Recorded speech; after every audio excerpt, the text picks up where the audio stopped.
gentlemen,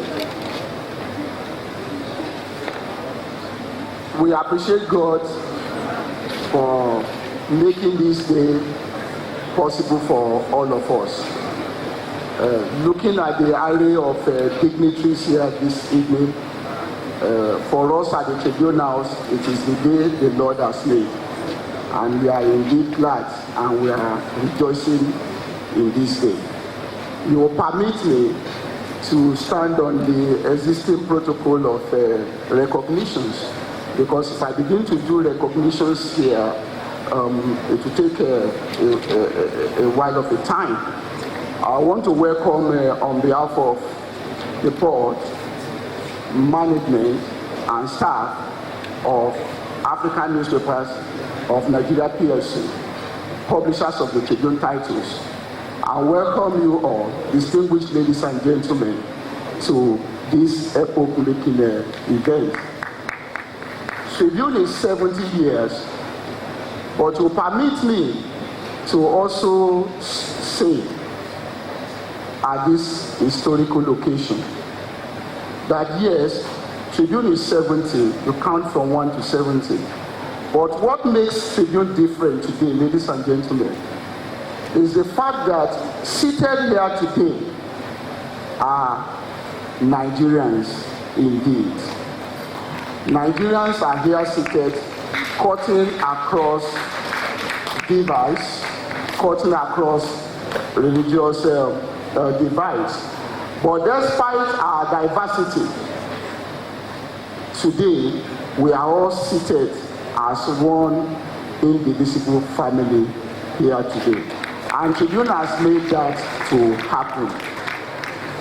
And that brings me to saying, ladies and gentlemen, that the entity called the Nigerian institution, not because of the founder alone. Of course, it qualifies by any jot of imagination to be a nationalist and a patriot indeed. There's not any day that passes that we don't talk of Chief Obafemi Awolowo.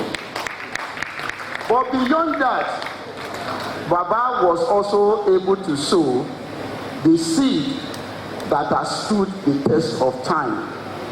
Tribune predates this country's independence, and that is very, very crucial. It predates the country's independence and it qualifies to be a national institution.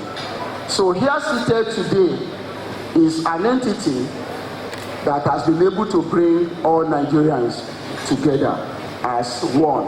And I'm sure that quite a number of us here today will remember today for our lifetime. Once again, I want to warmly welcome us here to this event. I'm sure that you are going to have an exciting time. I'm sure that by the time the chairman of our company comes here, you will hear more about the Tribune. She's eminently qualified to speak to that because she also represents the past, the present, and the future of Tribune as an institution. Once again, I want to welcome all of our awardees for making out time to be here today. I'm sure you will not forget today in your lifetime. Once again, distinguished ladies and gentlemen, you are welcome to the Platinum Award ceremony of the illustrious Tribune newspapers. Thank you.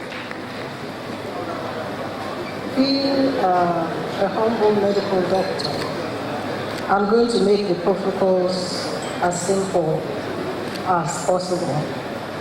So, Your Excellencies, our distinguished awardees, distinguished royal fathers, distinguished friends, my lords spiritual, temporal, and medical, because I'm a doctor. Distinguished ladies and gentlemen, before I read my speech, I think I need to acknowledge the presence of a group of people whose presence has not been acknowledged up till now. I've seen two of them. They are the descendants of some of the people with whom Papa worked and whose help Papa relied upon, and who were there on that first day that the Tribune was launched. I have seen here Mrs. Bome Odedini named Peters.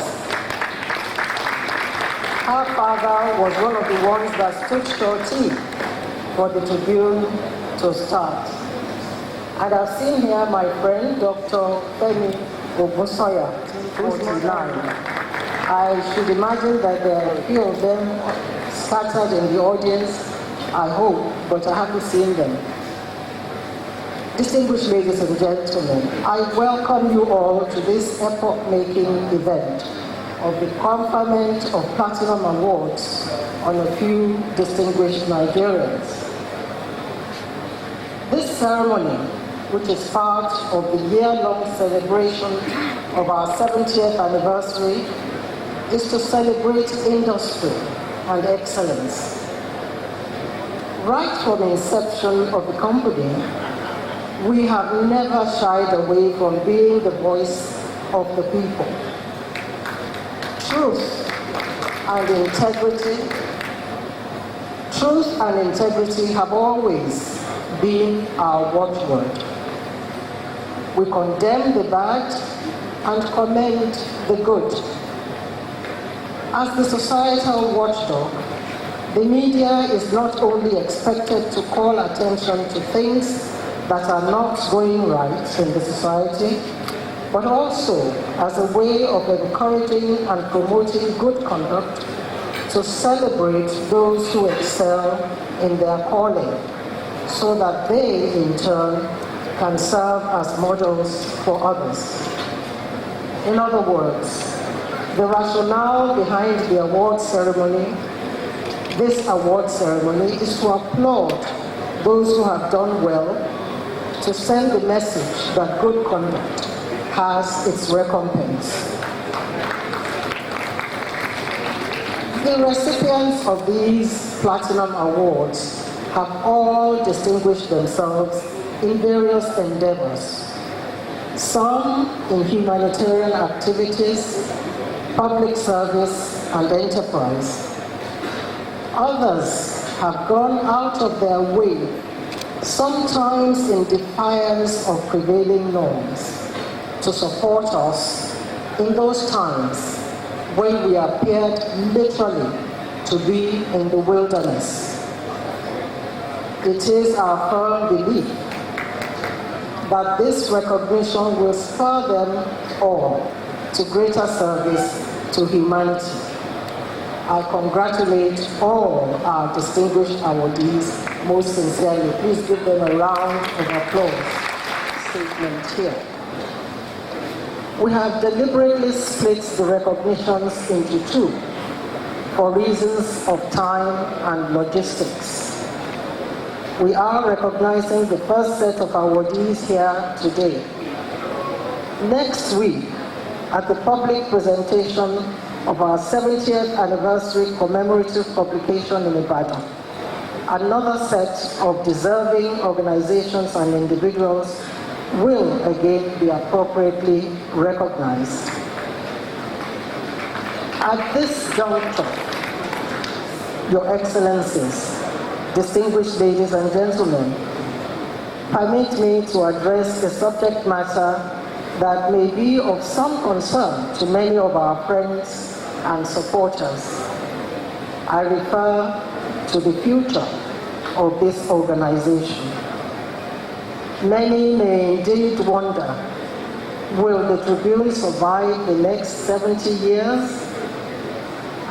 Let me answer by saying that by the special grace of God, this company will be around not just for the next 70 years, but for multiples of 70 years. we are determined not to rest on past glories alone. I say that without prejudice to our unfathomable gratitude for the solid foundation which those glories have provided. Rather, we will constantly strive to launch ever forward, continuously re-strategizing in order to move with the times. The future of the world, including journalism, is the digital age. Therefore, the Tribune also aims to move fully in that direction. As you may be aware, we commissioned a new office complex in Isheri on November 16 this year, the exact date on which we clocked 70. We have decided that that complex will serve as our digital hub. So,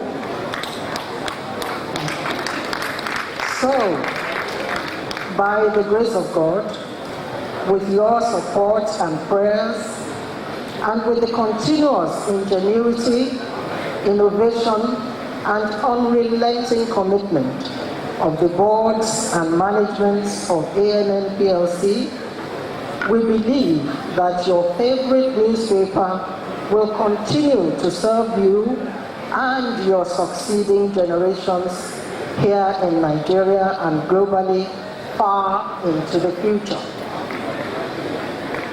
Let me once again congratulate most heartily all of our awardees. Today, indeed, this moment is yours. You deserve to enjoy it to the fullest. I thank you for honoring us with your distinguished presence.